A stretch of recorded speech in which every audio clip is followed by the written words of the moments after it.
Welcome to Atheists Don't Know, Episode 3, Atheism. Greetings. I have come to your time to clear things up for you. I see you carry the burden of modern knowledge heavily.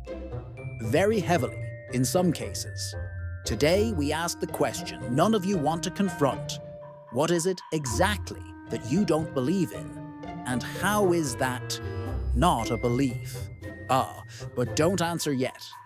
First, do you claim to merely lack belief, or do you assert belief in the superiority of non-belief?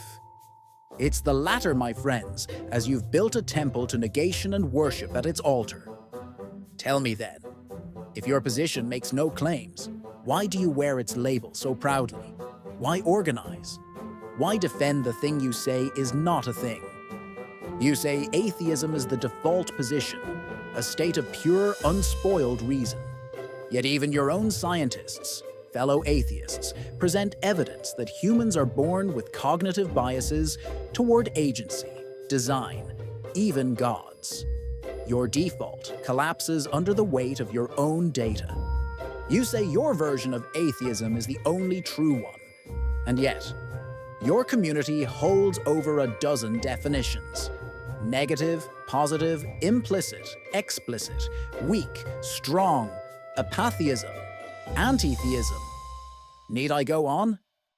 You gather to preach that you merely lack belief, yet defend that lack with the fury of those who believe deeply. Some say atheism makes no claims. Others say it claims the non-existence of gods. Still others shrug and say, it doesn't matter. And so, what shall I conclude? What this shows is, atheists assert they understand what atheism is.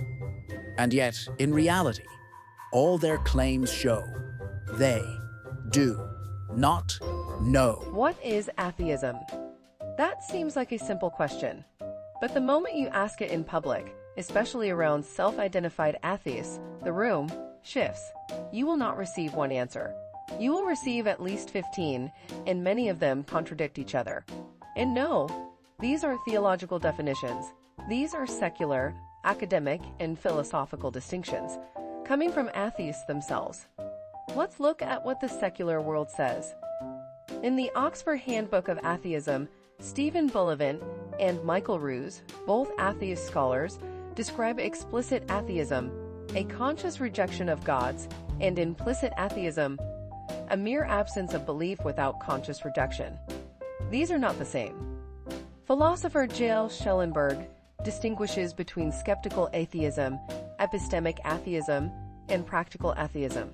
Then there's positive atheism, the belief that no gods exist, and negative atheism, which simply lacks belief. A common split discussed by Anthony Flew and later George H. Smith. Some use Aaron Ra's definition, which centers on a lack of belief as a rejection of claims without evidence. Others follow Sam Harris, who famously minimized the term entirely. Sam Harris reduced the meaning to just noise. He said, "Atheism is nothing more than the noises reasonable people make when in the presence of religious dogma."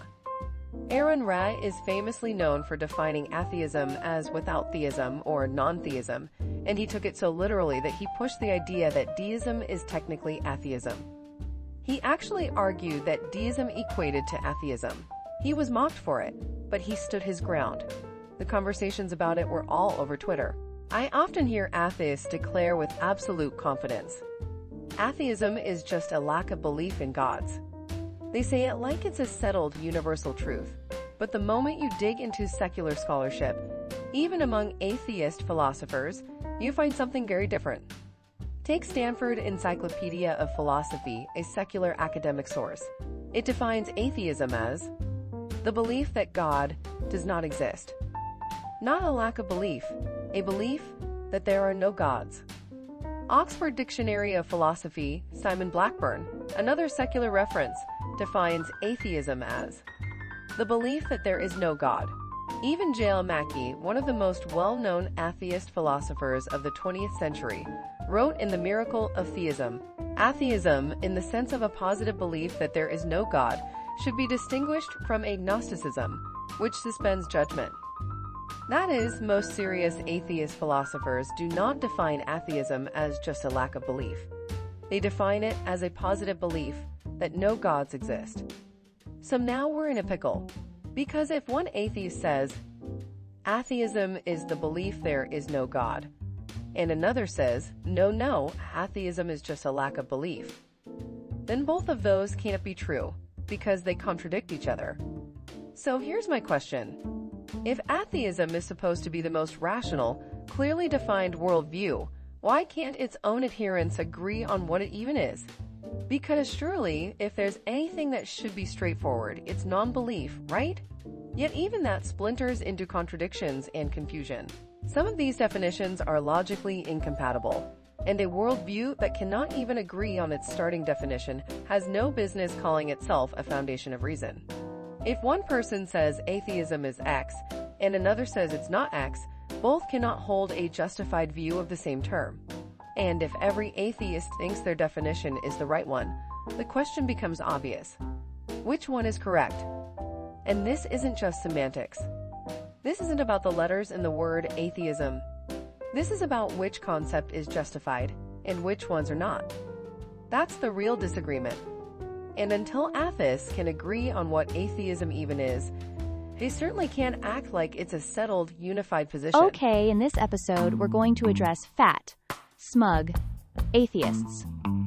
Again, I'm about to show you a clip that was once a hilarious comedy bit, but recently has become very, very real. Hard to believe. But again, what you're about to see is a thing. I'm not going to bury the lead here.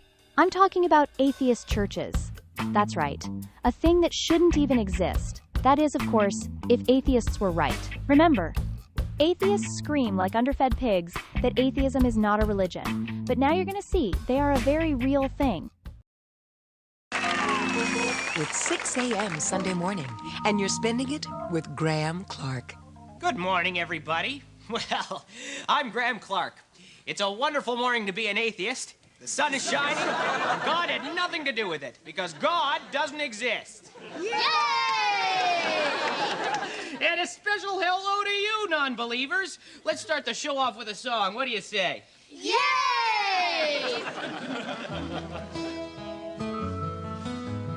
I believe in heaven. I believe in prayer. That's just a crutch that crazy people use to save them from despair. Don't go believing all those fables running around your head. 'Cause one thing that's for certain, when you're dead, you're dead. Everybody!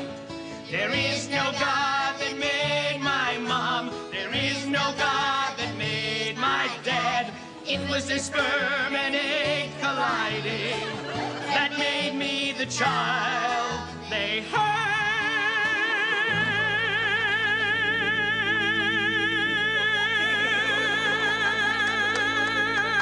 Well, wonderful singing, non-believers. Oh, it's time for a sermon. Yay! Preacher Jim! Tell us the good news, Preacher Jim. Thank you. Look here.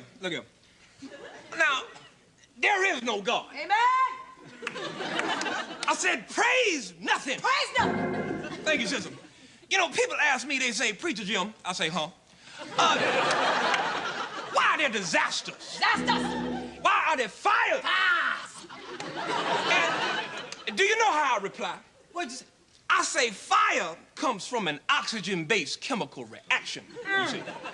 People say, Preacher Jim, why do bad things happen to good people? Well. And you know what I say? I say, bad things don't just happen to good people. Good things happen to bad people. Good people happen to bad things. And nothing awesome happens to people, you see. That's why crap floats and gold sinks. Whoa! Now, if you live your life committing evils, you're going nowhere. Nowhere. I said, if you live your life doing good, you're going straight to nowhere. Thank you, sister. Now, the thought I leave you with is this here. We are all beset on all sides by cosmic coincidence. Cosmic coincidence! That's right, that's right. It just chance, happenstance, a random collection of circumstance. Oh, random! Adrift on a river of chaos. I said non-believers, can I get a yeah?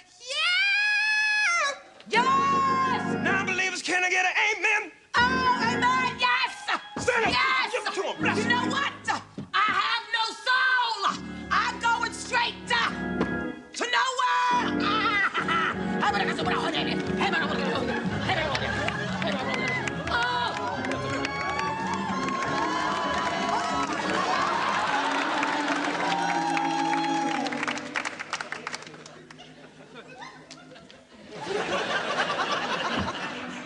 Well, thanks for nothing, Preacher Jim. Yeah, right. Well, it's time to go out into this meaningless world and do whatever it is you do with whatever value you choose to assign to it. Come on, let's wait.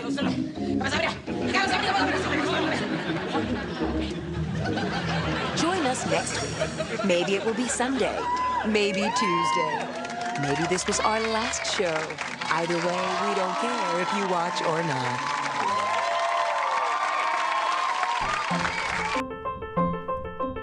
Today, the Sunday Assembly, or as it's better known, the Atheist Church, is launching 35 new services in cities across the world. There's ones in New Zealand, Hungary, France, the UK, and 16 here in the US. So I'm here at the one in Strongsville, Ohio, just outside Cleveland, and we're going to see what it's all about. Nature's way of receiving you. It's nature's way of retrieving you. It's nature's way of telling you something's wrong. What's your background? Were you raised in a religious family? Did you go to church? I think I was saved twice, so it obviously didn't take. You were saved twice? Yeah, recently I've just been debaptized, so I have the actual certificate to show that I've been debaptized. How did you get debaptized? Well, dry you excessively.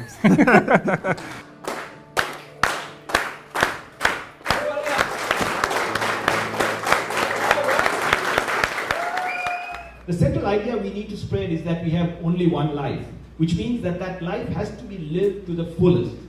There is no second chance, no opportunity to have a do-over.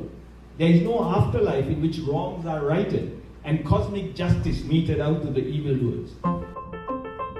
The Sunday Assembly was started by two British comedians, Sanderson Jones and Pippa Evans. They held the first event in London in January 2013. After that, Jones and Evans found that people were getting in touch, asking if they could set up their own Sunday Assembly. What is it like being a now quite prominent atheist and organising something like this? Do you get any pushback from people who are religious that you know? I do have several close friends who are religious. One of my best friends from high school, she is a pastor. I actually turned to my pastor friend to ask her, how do we start a church? And she gave me reams of advice, lots of great ideas. So your pastor friend gave you advice on how to start a godless church? Exactly, yes. Every one of you has a story that's brought you here today. Something brought you here to this point in this particular amazing location. And I really like this. I mean, it's almost like a church. Almost. How did you become an atheist, or were you raised an atheist? Religion does a lot of things well. What they do not so well is inculcate hate, intolerance, and all sorts of things that are anti-human. So this brings the best and leaves the worst out. What is your background then? Were you raised with a sort of religious aspect or anything like that in your life? I was raised by militant atheists, and I feel like there's a lot of people suffering and screaming, and who are their lives basically suck because religion is keeping them down. All right, how you feeling? You feel the tingles? All right. Oh, so, okay, all right, you can put your arms down now. Yeah. So, all right. So how important is what's happening today? You know, in the US, there's 16 of these assemblies launching today. There's already some that exist. It seems to be a growing movement. How important is this kind of thing in perhaps trying to win back some of that territory from religious people? I mean, you got to hand it to religion. Like churches and so on, they provide a sense of community, they provide a sense of belonging to people, and so it does serve that social purpose, which I think what the Sunday assemblies are trying to do. They provide an institutional framework whereby people feel a sense of community.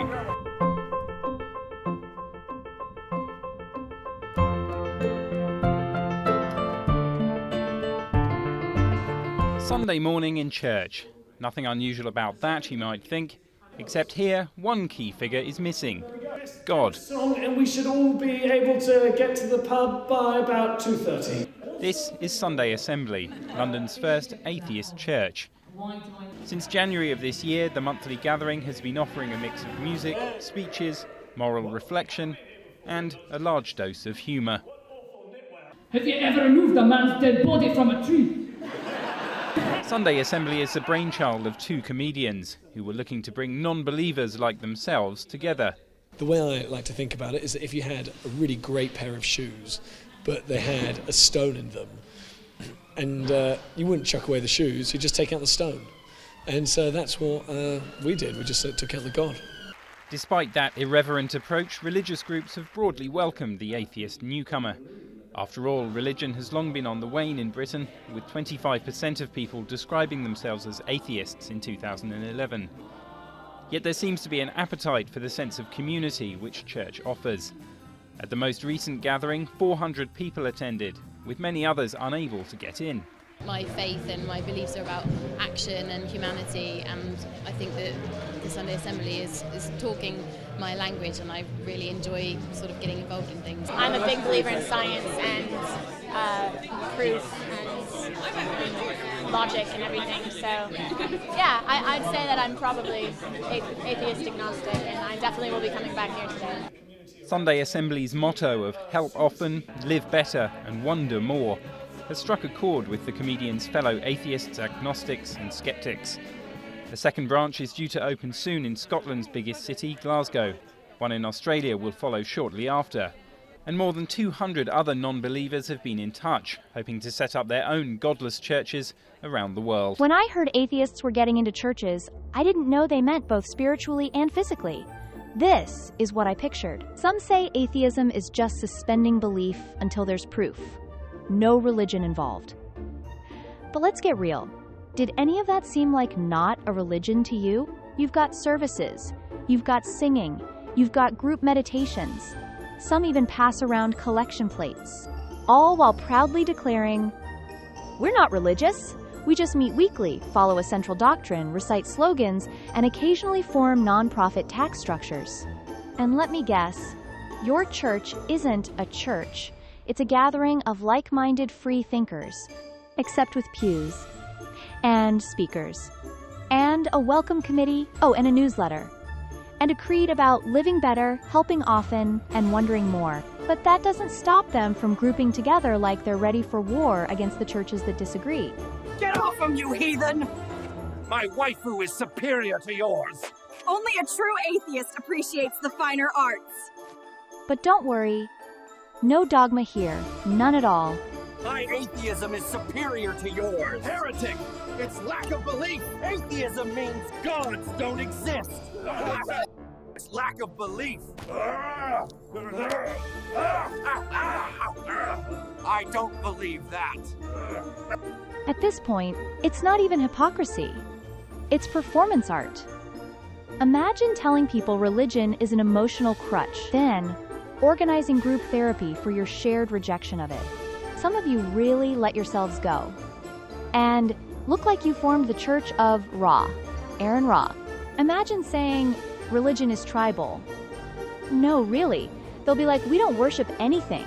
We're above all that. We're rational. Meanwhile, they're over here treating sandwiches like it's the Eucharist. They love to say, I believe in science. No, you don't.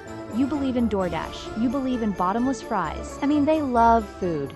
They really, really, really love food. Oh, I can already feel the comments loading. You guys are going to be so mad. I swear, half of you are going to get so triggered watching this, you'll start chewing on your own gaming chairs. Just foaming at the mouth, keyboard shaking, rage-eating faux leather, and memory foam. Honestly, by the end of this video, some of y'all are going to have no chair left. Just sitting on a splintered frame, rage sweating through your Twitch hoodie. Needs more cheese. I always find it amusing when atheists shout, "We're the rational ones, the brights." And they say it because many justify their atheism because the supernatural is nonsense, and they claim all religions are supernatural. All religions actually believe in the supernatural. What say you, secular Buddhist? You're joking, right? Plenty of religions don't believe in the supernatural, including this one. This is religious humanism. Yes. Don't you guys believe in sky fairies too? No. But at least you're outside. So, religious naturalism. Let me guess, you think invisible sky guys run the show, huh? Nope. But thanks for the input. You can leave now.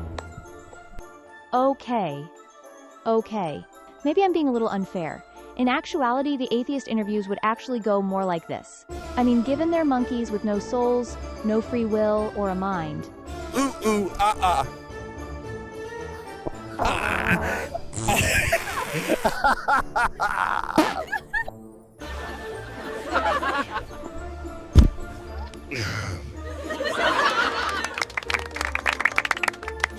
And lastly, let's not forget that the United States Supreme Court ruled atheism a religion, at least. There are articles like it on Google.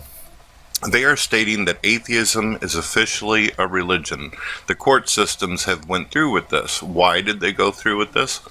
Because apparently some murderers and rapists and pedophile prisoners that are in prison, they felt like they should be able to have an atheist study where they sit around and talk about how they evolved from slugs all day and that there's no God and how much they hate him, and also be able to sit there and, talk amongst yourself, a little group. Well, apparently the guards did not believe that atheism was a religion because atheism states that it lacks a belief in deities. Not that it believes that that there is no God, but it lacks a belief. Well, the issue is that it was taken to court. Apparently these prisoners felt like they weren't getting their rights. And here they are stuck in prison for rape, pedophilism, everything that you can think of, and they wanted their little atheist study group. So they took it to court, and the courts decided that they were going to go ahead and make it official. Atheism is officially a religion now, which means that atheists are tax exempt. That means guys like the Amazing Atheist and Thunderfoot and so on, and Matt Dillahunty, Aaron Raw, and all these atheists out here who are making thousands of dollars every month don't have to worry about paying taxes on any of that money anymore. They will not get held liable for all the money that they've ripped off of people because now they are considered a church, a ministry, and we know that atheists have been building churches. You ever ask an atheist what they believe? They get this weird look, like a cat being asked to explain taxes. But hey, don't worry, we know it's scary. Taking a stance means you might be wrong. And being wrong? That's like kryptonite to people who think sarcasm is a worldview. They're terrified of defending themselves. They go, well, actually, I don't believe anything. I just lack belief in your claim. Of course, a claim just means someone asserting something is true, even if it is or is not true. It's literally backed up by just about every dictionary on... We don't make claims. Atheism is a lack of belief. That's what it is. It's positively that thing. That's just a fact. Newsflash. Saying, there is no evidence for God is a claim. Saying, I'm an atheist is a claim. And yes, saying atheism is just a lack of belief is a claim. You just wrap it up in enough smugness and philosophical word salad and hope nobody notices you're terrified of defending a position because you know it crumbles under the slightest scrutiny. They think burden of proof is a cheat code. Like just saying burden of proof means they don't have to explain anything, ever. Yes, you, proud Reddit atheist, must demonstrate why your version of atheism, the one you picked or defaulted into or copied from your favorite podcast, is the right one. Why your lack of belief is the justified one and not just, a vibe. Because if you can't, or won't, or just straight up don't try, then congratulations. Your atheism is literally unjustified. By definition. So atheists don't even know atheist history. So you love to say Christianity is just insane Bronze Age nonsense, mythology scribbled down by goat herders who thought lightning was God sneezing. That we know better now. Fine. That's your punchline, right? But here's the real joke. Atheism, your oh-so-enlightened position, has writings and ideas that are even older than Christianity. Let's go down the list. These are paraphrased, but the point stands.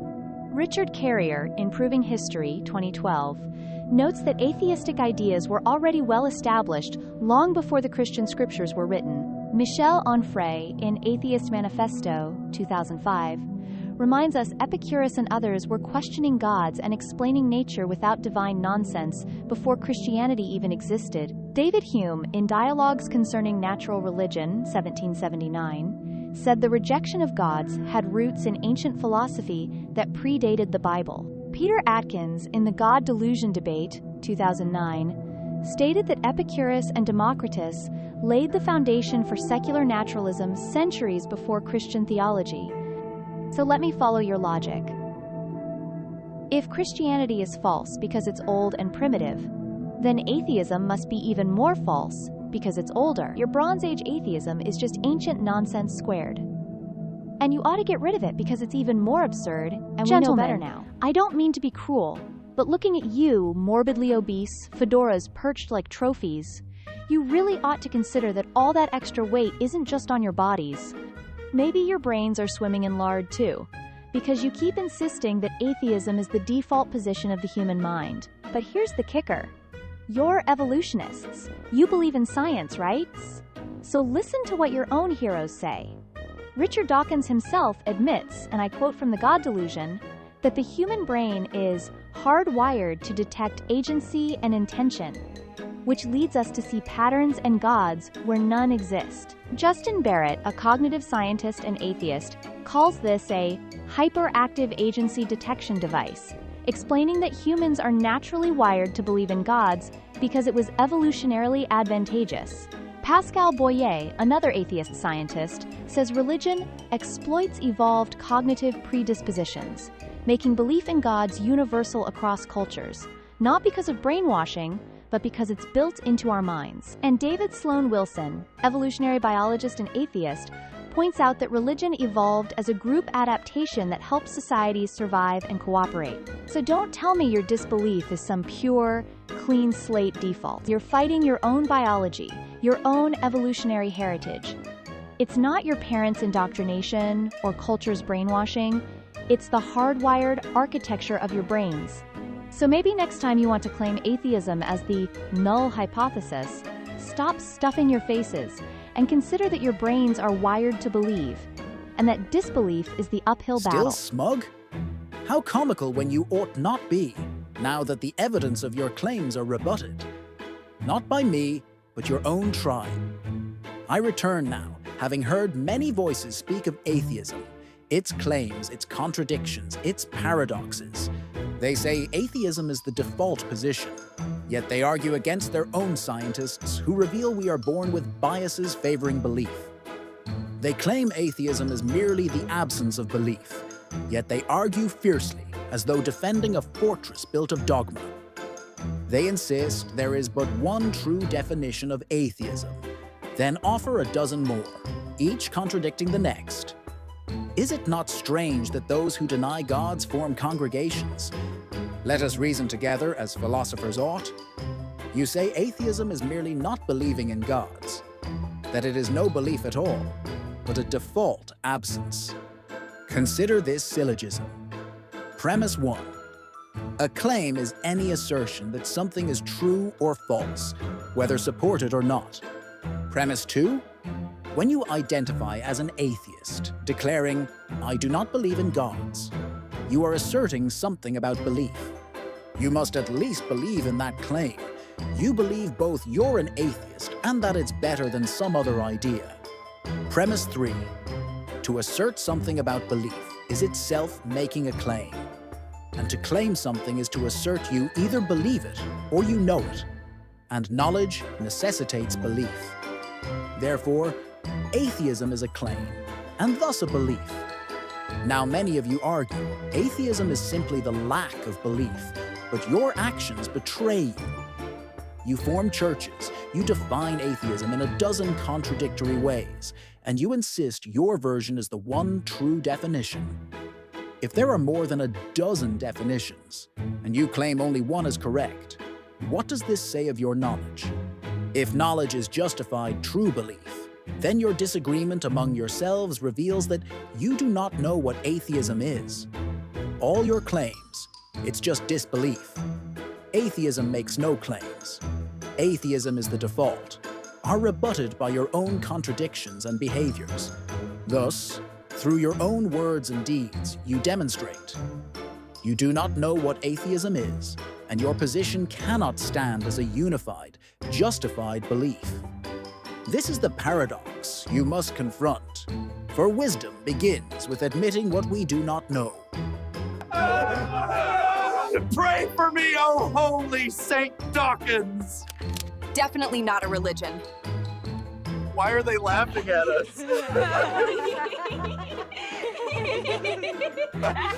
This always happens.